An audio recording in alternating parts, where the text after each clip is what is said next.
Broadcasting live from Youngville, North Carolina and Ontario, Canada, this is Got Mead Live, a weekly show where Vicky Rowe and AJ Airmans bring you the Mead news, meadery info, and mead-making discussions from all over, talking with mead makers, mead owners, industry mavens, and influencers. This is Got Mead Live, a weekly podcast about mead and the people who love it and where the mead world is going.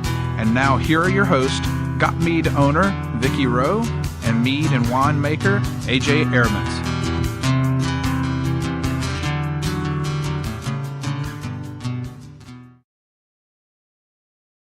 We are live. Live from the den of the Puppies of the Apocalypse, Ryan's Pad in Denver, Melbourne Down Under, and the Bunny Pen in Ottawa, Canada. It's Got Mead Live. Welcome to the show.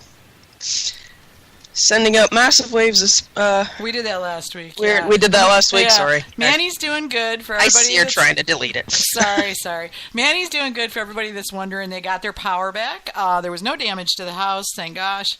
He had siliconed all the doors closed so that water might not be able to get in, but he didn't have to try it because the water never got that high.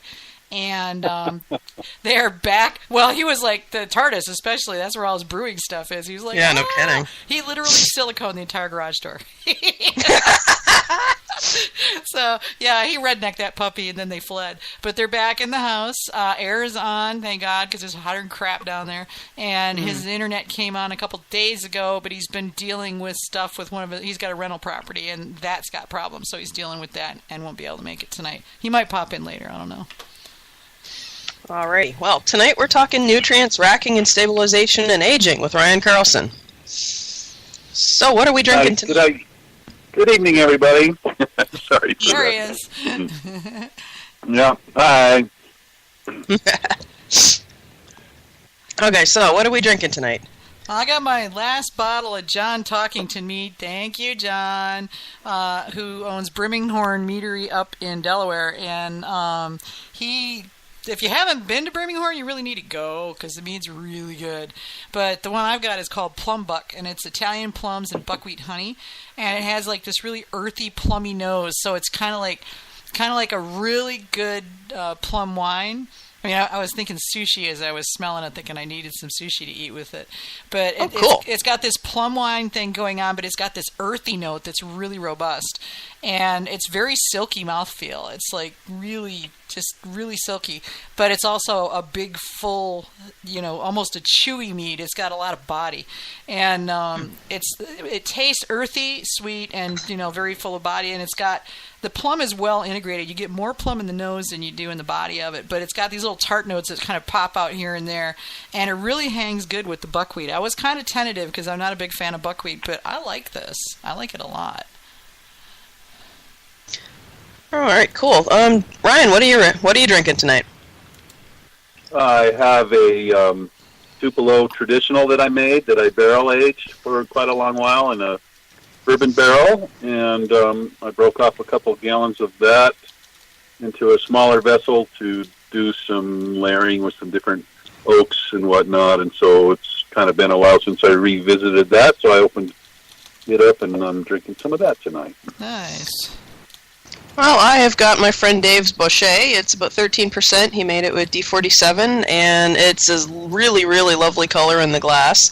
And this is the one where I busted the bottle trying to open it a couple of months ago, and I filtered it through. I filtered it into another bottle, and anyway, so it was sitting around with it was sitting around oxidizing a little bit, and it is gorgeous. It's just got this lovely sherry note going on with it, and nice mouthfeel, nice flavor, and there's this sort of caramelly thing going on. It's really nice. I'm quite enjoying it, and I'm kind of glad I abused it the way I did because I don't think it had this sherry thing going on before, and it really works for it.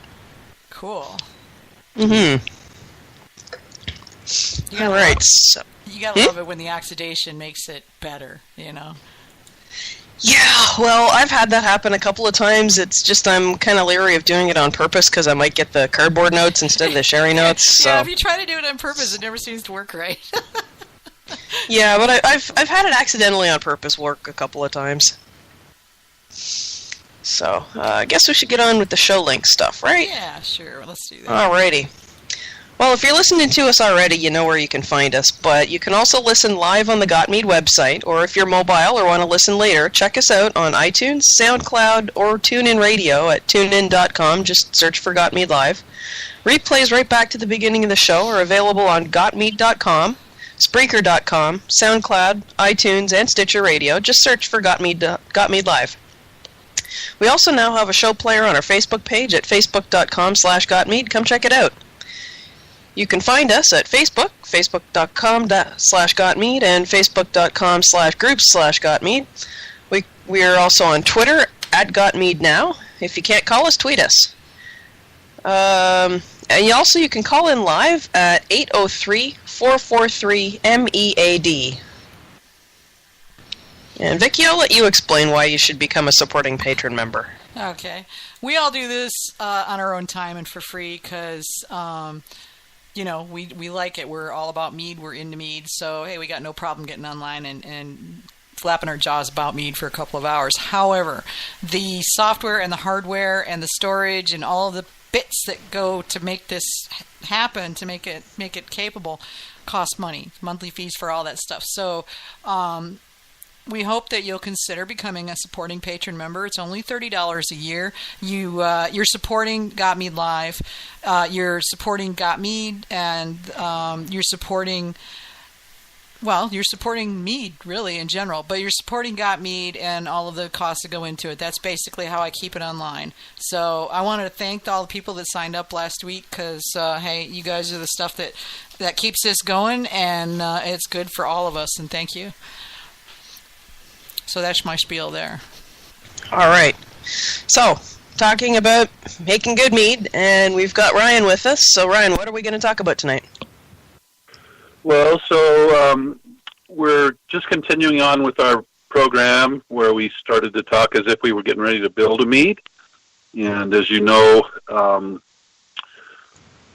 we left off last week at preparing our must. We learned how to rehydrate our yeast, how to figure out how much yeast we wanted. Hopefully we gave you enough hints and information that you could learn how to pick the right yeast that you'd like.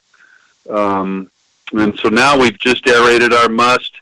We've temperated the yeast slurry to our must. Remember, the kind of analogy was slipping into a swimming pool. And so we've just now slipped down in up to our necks in the swimming pool, and everybody's sitting around there kind of getting ready. We talked about the lag phase being sitting in the locker room before the game, getting your all your gear put on and getting ready to go play. So for us as humans, we have to eat every day to perform and function well, and so do our yeast. And so tonight we're going to start out by talking about staggered nutrient additions and why we do that as opposed to some of the older methods. There's reasons why we went from, well, I guess initially nobody even fed their yeast, and for those of you that don't know, that created a lot of fusels. A lot of stress happened when the yeast weren't given the things that they needed to do their job the best they could, and then it's these fusels that have historically taken, many, many, many months or more to age those out. And contrary to some opinions, a lot of us feel that even when you have those fusels and you let your meat sit long enough, and it takes care of some of those issues, but a lot of us think that you can still taste kind of like the footprint or a little remaining residual of that piece in your meat. And so if we can learn to make mead without creating any of those fusels by treating our yeast right and giving them all the things they need to keep them happy, we can literally start drinking our mead right out of the carboy while it's still full of yeast. I mean, because we've never made any off flavors. Yes, it'll taste yeasty and whatnot, but it doesn't have all the bad things that we used to have to age out all the time. So, why don't we feed our yeast just one big hit up front? If you guys were planning on, let's just say for instance you were going to plan on running a marathon today, or you were going to go out and ride your bicycle for 100 miles, I think all of us would would say without a doubt that if we were able to take on some nutrition when we first got up and prior to going out and getting started, and then being able to stop along the way and eat and drink and whatnot, we're going to have a much better success rate. We're going to be stronger and finish better than if we were to eat first thing in the morning and then go out and try to function all day long at that high level without any more water or without any more nutrients. And so rather than feeding our yeasts all up front at one time, the new modern science, if you will, is that we stagger the feeding along over the course of several different days. Now, there's many different approaches. Probably, I don't know. I think it's becoming much more simplified than it was in the past, and I think that some of the systems that are now in place are so idiot-proof. They're so simple and so error-proof that I would really like to encourage you new people that haven't yet landed on a particular program to look up the TOSNA program. You can find that at meadmaderight.com. And what it does is it will help you to determine, based on your gravity, it will help you to determine how much yeast assimilable nitrogen you need to feed those little guys. Now, some strains can get by without eating a whole bunch, and then so we call those low nutrient requirements. In other words, they're the yeast strains that don't require as much food as some of the other ones. So we have the low, and I guess you could call it normal if there was such a thing. But anyway, we've got low, medium, and high food requirements. And so you can look up on the TOSNA page. You can look there based on what yeast you want to use, and it'll tell you that this yeast requires a little bit of food or a medium amount of food or a lot of food. And incidentally, if you've picked a yeast that's not readily available on the TOSNA site, you can go to the Scott's Laboratory Handbook, which all of you should have that pinned on the top of your computer by now. That's really the place that you should get so intimately familiar with that book that you can just open it up and go directly where you need it. I'm serious. This is really the Bible, in my estimation, of how to ferment our meads. And so, if you're using a Lalvin yeast, you can go look in there, and if it's not in the TOSNA page, you can go find that yeast, and then you can look on the chart. It'll tell you the requirements that it has for the amount of food. And so then once we know the yeast, and whether it eats a lot, a medium, or little, that would change our math equation just a little bit. And we're not going to get into that particular math equation tonight. It's quite simple. And as soon as you go to Mead Made Right, or you can also search for TOSNA, that's spelled TOSNA, and that's tailored. That's an acronym for Tailored Organic Staggered Nutrient Additions. So that'll then eventually, by plugging in a couple numbers and doing some simple math, that will tell you your overall amount of yan or nitrogen that you need to feed your yeast, and then it will put you on a schedule where you feed them every 24 hours, a certain amount each day, and then you either wait till you get to the one-third sugar break. And for some clarification, for those of you that might still not exactly know what that means, the one-third sugar break means that your overall total of your gravity has been depleted by 33%. So it's when the yeast have eaten up one-third of your sugar, that's the one-third break. Yeah, so I get people that get confused by that.